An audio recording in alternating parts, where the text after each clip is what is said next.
continuación, doña Maite Severri Irujo, enfermera especialista en cuidados paliativos, con grado de enfermería por la Universidad de Navarra. Además tiene la especialidad de enfermería en oncohematología en la Clínica de Navarra. Es máster en cuidados paliativos por la Universidad Pontificia de Comillas.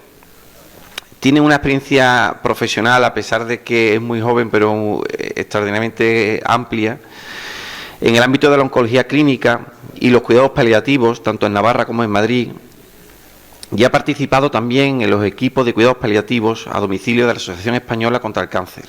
Actualmente está aquí en Sevilla, tenemos la suerte de tenerla aquí en Sevilla, en el Hospital Quirón. Así que cuando quiera, doña Maite, es suyo el micrófono, que va a tratar los dilemas, la trascendencia de la práctica de los cuidados paliativos en enfermería. Bueno, muchas gracias. Yo, si me permitís, voy a hablar desde aquí, que a ver si soy breve y bueno, encantada de que luego haya un tiempo para preguntas y un poco de diálogo, ¿no? Bueno, como han comentado y se ha comentado claramente, hablar de cuidados paliativos es muy necesario en nuestra sociedad, ¿no? Y en un ambiente sanitario en el que la tecnología está creciendo a pasos agigantados, ¿no? ¿Quién nos escucha? A ver, ahora. Ahora. Bueno, eso que vemos claramente que es necesario hablar de cuidados paliativos en un entorno sanitario en el que la tecnología crece muy rápido, algo que es beneficioso, ¿no? Es claramente beneficioso para el paciente, beneficioso para el profesional sanitario, pero cuando algo se tecnifica demasiado es cuando surge la necesidad de humanizar, ¿no? Y estamos hablando de humanizar la atención de persona a persona. Y a mí personalmente me da vértigo, porque dices, tenemos que humanizar el trato a un paciente, a una persona que se encuentra en un estado de fragilidad y vulnerabilidad muy grande, ¿no? Pero es verdad que tenemos que hablar de humanizar. Y se ve en casos del día a día muy sencillos, pero que hemos entrado en una rueda, cuando digo hemos, el profesional sanitario, sobre todo, hemos entrado en una rueda y en un lenguaje que no es adecuado. Nos referimos al paciente como el 202. Vete al 202 a hacerle la cura. Baja a la 315 a quirófano. Vete a mirar Juan Pérez, que está en la 201 y hay que hacerle una cura. María, que baja a quirófano y hay que operarle de la cadera, ¿no? Y esto cambia muchísimo la atención al paciente. La manera en la que entramos en la habitación. No sé si alguna vez os habéis puesto un camisón o un pijama y habéis sido pacientes, seguro que sí. Es una sensación de vulnerabilidad y de soledad muy grande, ¿no? Y estar en una habitación y que empiece a entrar gente con batas, pijamas de distintos colores, nadie se presenta y no sabes lo que te van a hacer, pues te sientes indefenso total, ¿no? Qué distinto es y qué poco cuesta entrar en una habitación, mirar al paciente. Buenas tardes, soy Maite, la enfermera de esta tarde. Fin, 5 segundos y cambia muchísimo la tranquilidad y la calma del paciente, ¿no? Entonces, las enfermeras tenemos la suerte de que el cuidado es la esencia de nuestra profesión, ¿no? Y si lo trasladamos a cuidados paliativos, se ve reflejado de una manera exponencial, en su máxima potencia. En cuidados paliativos podemos acompañar y cuidar al paciente y su familia en un momento vital que es muy especial, como es el final de la vida. Y cuidar implica acompañar, estar ahí de una manera, pero no de cualquier manera. Una manera intencionada, hacerse cargo del paciente con todas sus necesidades y desde ahí poder darle unos cuidados de calidad, ¿no? Y es donde toma sentido la frase que decíamos al principio de Virginia Henderson. Si puedes curar, cura. Si no puedes curar, alivia. Si no puedes aliviar, consuela. Y si no puedes consolar, acompaña. Porque cuando un paciente está frente a una enfermedad grave y avanzada y al final de la vida, siente un profundo aislamiento, ¿no? Este aislamiento puede estar causado por el miedo, que puede ser miedo a la muerte, miedo al sufrimiento, miedo a pasar dolor, a tener dolor, etcétera, etcétera, ¿no? Entonces necesitamos, ante esa sensación de abandono y de soledad, necesitamos profesionales formados precisamente en este ámbito. Y no solo que, por supuesto, especialistas en cuidados paliativos, claro que tiene que haber paliativistas, claro que tiene que haber enfermeras, psicólogos, trabajadores sociales especializados en cuidados paliativos, pero todos los profesionales sanitarios de todos los ámbitos nos vamos a encontrar a lo largo de nuestra carrera profesional a un paciente al final de la vida o a un paciente con una enfermedad avanzada. Y tenemos que saber actuar en ese momento. A nadie se le ocurre que ante una parada cardiorrespiratoria un profesional sanitario no sepa actuar. En la famosa frase hay un médico en la sala, ¿no? Hay un médico en el avión y va corriendo. Pues ojalá lo mismo frente a esta situación, ¿no? De final de vida y que un profesional sanitario tenga un mínimo conocimiento, capacidades, habilidades y actitudes para saber cuidar en ese momento. Bueno, ¿y qué implica cuidar? Cuidar implica muchas cosas. Una de ellas es la escucha. Y en relación a la escucha, os cuento una pequeña anécdota de un paciente. Cuando estaba haciendo el máster de oncología, recién terminada la carrera, con esos nervios de empezar a llevar pacientes, tener responsabilidad y tal, estaba en la planta de oncología con unos pacientes a mi cargo. Y uno de los pacientes diagnosticado de un cáncer avanzado llamó al timbre. Y entonces fui a la habitación y el paciente había perdido la vía periférica, por donde le pasaba la medicación que le controlaba el dolor, ¿no? Y entonces yo le tenía que canalizar una nueva vía. Y salí de la habitación dirigiéndome al cuarto de enfermería para coger el material, pensando, este paciente ha recibido muchas líneas de quimioterapia, no tiene vía central, tiene un acceso venoso y unas venas muy estropeadas, va a ser muy complicado coger esta vía. O sea, que Maite, prepárate a ver qué catéter coges, cómo le pinchas, la técnica de tal, buscarla. Bueno, yo pensando en eso, voy a la habitación con todo preparado, e intento canalizar la vía pensando, si a la segunda no puedes, llama a tu compañera, que no hace falta aquí hacer sufrir de más, ¿no? Total, que va y le cojo la vía a la primera. Y yo, Maite, eres una crack. O sea, eres súper buena enfermera. Has conseguido coger esta vía. Yo todo contenta, le sujeto la vía, le pongo la medicación. Bueno, me dispongo a salir de la habitación. Y el paciente que estaba solo me miró y me dijo, Maite, me voy a morir. Y yo, ay madre, para esto no estaba preparada, ¿no? O sea, para que me preguntara esto no estaba preparada. Y no supe qué contestarle. Y no sé qué excusa saqué, pero me fui de esa habitación. Y entonces ese paciente probablemente ya sabía que se iba a morir. Lo que pasa es que necesitaba hablarlo con alguien, necesitaba que alguien le escuchara, que alguien estuviese ahí y simplemente contármelo, hablar de alguna preocupación o que lo escuchara de mi parte, no sé, pero no supe en ese momento actuar y ojalá la enfermera del turno de después, el médico que pasara o alguien supiera, ¿no? Pero a lo largo del tiempo vas pensando y te das dando cuenta que el paciente no solo necesita, por supuesto, que necesita una atención a los síntomas, al cuidado físico, que es lo primero que tenemos que abordar.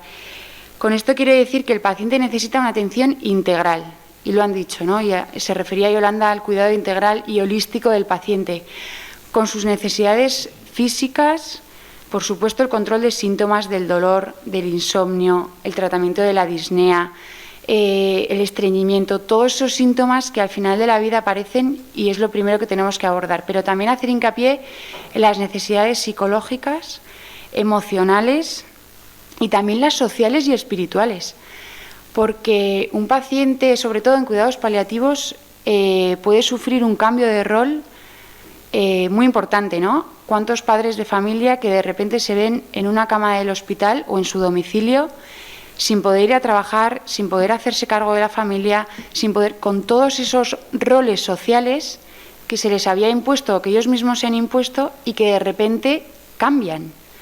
Él no se desvirtúa, pero cambian esos roles y hay que atenderlo y hay que cuidarlo y hay que abordarlo. Y respecto al cuidado y a la atención espiritual, hay muchísimos casos que nos expresan y nos reflejan esta necesidad, ¿no? Muchos pacientes, porque a lo largo de nuestra vida no nos enseñan, ¿no? Generalmente cómo expresar esa necesidad o es difícil sacarla, ¿no? Pero ¿cuántos pacientes expresan dolor? Y teníamos también en cuidados paliativos en la planta muchos pacientes que llamaban cada 10 minutos con dolor, reclamando medicación analgésica. Y te das cuenta que ahí hay algo más, ¿no? Que un paciente muy demandante, que no se le calma el dolor con absolutamente nada, que se cambia de opioide, que se habla con otros equipos, que se hacen 1000 estrategias, ¿no?, para intentar calmar ese dolor, enfocados en el dolor físico. Y en un caso concreto, uno de estos pacientes que llamaba constantemente por dolor y ya no sabíamos qué ponerle, ni qué hacerle, ni cómo abordarlo, apareció por ahí el sacerdote de la planta y pasó a ver a este paciente. Bueno, pues fue un antes y un después. No sé qué habló con el sacerdote, lógicamente, pero hubo ahí un cambio muy grande. Siguió necesitando medicación para el dolor, por supuesto, pero ya no era una demanda y una angustia cada 5 minutos reclamando, ¿no? Tenía ahí una necesidad de atención espiritual que nosotros no podíamos darle. Entonces, por eso también la importancia del equipo multidisciplinar y de atender todas las necesidades del paciente. Cuidar también implica respeto, y se ha hablado mucho de la autonomía del paciente, de las decisiones. Hay que respetar las decisiones del paciente cuando es autónomo y capaz de hacerlo, lógicamente, aunque no vayan en concordancia con las nuestras, porque el paciente y la familia a veces puede pensar de una manera y tomar ciertas decisiones que nosotros como profesionales sanitarios no estemos al 100% de acuerdo, ¿no? Aún así, hay que hacer el ejercicio y respetar esas decisiones. Y también los deseos. Bueno, estoy refiriéndome a varios ejemplos porque me vienen a la cabeza, hablando siempre de estos temas, pacientes concretos, ¿no? Y una señora de cuidados paliativos también, que era budista y estaba en la planta ya para fallecer. Y dejó por escrito en este documento de voluntades anticipadas qué es lo que quería ella que hiciésemos cuando falleciera. Porque era un protocolo que se salía de lo habitual, no podíamos tocar el cuerpo, no podíamos acercarnos a la zona de la cabeza, había que dejarlo X horas, etcétera, etcétera, ¿no? Gracias al equipo de paliativos, esas decisiones y esos deseos se pudieron cumplir, ¿no? Entonces, qué importante también el conocerlas, el hablar de ello con los pacientes y poder hablarlo con el equipo para que se puedan cumplir. Y luego también cuidar implica, y en cuidados paliativos no puede ir por separado, lo decían también anteriormente, implica la atención a la familia. Familia no solo de sangre, sino el entorno y que acompaña al paciente.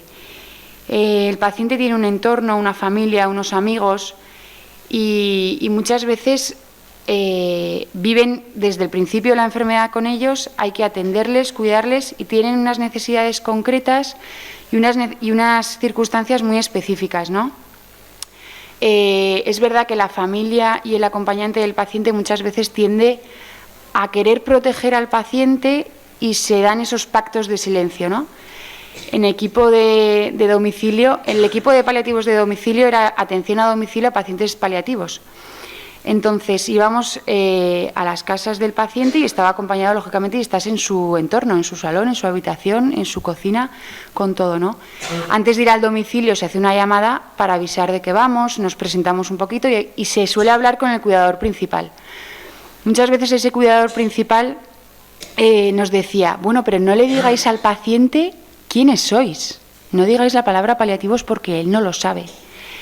Entonces, claro, si teníamos una carpeta que ponía equipo de cuidados paliativos, pegatina y se tapaba, un informe, le dábamos la vuelta, bueno, y en el coche siempre alguien decía, bueno, ¿y quién decimos que somos, no? Ahora, ¿cómo nos presentamos en esa casa? Siempre salíamos con alguna, ¿no? El equipo de soporte de síntomas, apoyamos al médico de familia, bueno. ¿Qué pasa? Que llegábamos al domicilio, nos presentábamos como el equipo de soporte de síntomas, de atención de primaria, tal, y el paciente nos decía, buenos días, sois los de paliativos, ¿verdad? Entonces, claro, con esto ¿qué quiere decir? Que la familia muchas veces intenta proteger al paciente, no han tenido esa conversación, pero bueno, hay que respetar los tiempos, hay que dejar que hablen o no, porque el paciente o la persona que a lo largo de su vida no ha expresado sus emociones, no ha hablado nunca con su familia, no pretendamos que todo sea como nosotros queramos, ¿no? respetar esos tiempos, respetar a esa personalidad y sobre todo al paciente. Bueno, yo voy a ser muy breve y para terminar, así podemos tener un poquito de diálogo, me gustaría finalizar con apuntando un par de aspectos. El primero es intentar eliminar un pequeño mito que hay acerca de los cuidados paliativos. Se escucha en pacientes, en familiares, en la sociedad, entre amigos. Y es que un paciente, cuando es derivado, una persona cuando va a cuidados paliativos, es porque no hay nada que hacer. A mí esa frase me mata. O sea, no hay nada que hacer. Entonces, ¿para qué estamos? Hay mucho por hacer, ¿no? Y se puede hacer mucho. De hecho, hay una gráfica que parece una paradoja, pero hay una gráfica muy bonita, ya os la pasaré, que se ve claramente reflejada cómo la esperanza de vida de los pacientes que reciben cuidados paliativos es mayor respecto a los que no reciben cuidados paliativos con una enfermedad avanzada, ¿no? Y puede parecer una paradoja, pero es que es así, porque si controlamos bien los síntomas, si paliamos y conseguimos una mejora de la calidad de vida, que es uno de los objetivos de cuidados paliativos, la esperanza de vida también aumenta. Entonces, la medicina curativa puede ir de la mano de la paliativa, ¿no? Y ojalá, yo sueño y soñamos todos, por eso estamos aquí, con una cultura del cuidado y una sociedad del cuidado mucho más arraigada, ¿no? Y que lo tengamos muy presente. Y el segundo aspecto que quería resaltar es que vivimos como si no nos fuésemos a morir nunca. Yo he tenido la suerte de trabajar en cuidados paliativos, tengo la suerte de estar ahí cuidando y acompañando en este momento vital que he dicho que es tan especial. Y una de las enseñanzas de cuidados paliativos es precisamente reflexionar acerca de nuestra propia finitud, que nos vamos a morir. Y es lo único que sabemos al 100% en esta vida. Nos preocupamos por 8.000 cosas, por 8.000 títulos, por muchísimas cosas que lógicamente hay que preocuparse y hacerse cargo, pero nadie nos habla de que nos vamos a morir. Intentamos ocultar la muerte a los niños y esto ha cambiado a lo largo de los años, ¿no? Si hablamos con nuestros abuelos o con nuestros padres, antes no se ocultaba la muerte, se hacía partícipes a los niños de los ritos funerarios, se velaba a las personas incluso en los domicilios. Ahora parece que hay que ocultarla. No le digas al niño de 12 años que ha fallecido su abuelo porque se va a poner triste. Pues claro que se va a poner triste, pero tiene que llorar esa muerte, tiene que estar ahí, tiene que acompañarla, ¿no? Entonces, esa manera de ocultar la muerte también puede reflejar la manera en la que cuidamos. Simplemente una pequeña reflexión para que lo pensemos. Muchas gracias.